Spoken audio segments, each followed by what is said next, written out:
Doctor Babasaheb आंबेडकरांच्या हातात जेव्हा या संविधान सभेचं मसुदा समितीचं राज्यघटना बनवायचं अध्यक्षपद जेव्हा आलं ना, तर या भारतातल्या सगळ्या लोकांले, स्त्री पुरुष, तो काय तो एससी असो, एसटी असो, ओबीसी असो, सगळ्याले न्याय द्यायचं काम त्या माणसानं केलं.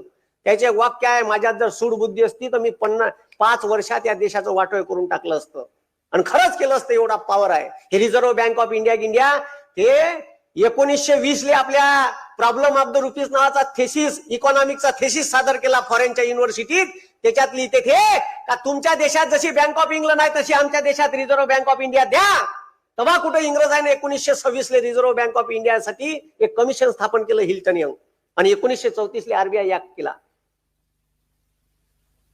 मग त्याच्या हातात जेव्हा पॉवर आला ना, मसुदा समितीचं अध्यक्षपद आलं, तेव्हा त्याला वाटलं का आता माझ्या हातात आहे पॉवर, मी या समाजाला न्याय देऊ शकतो. दिला न्याय.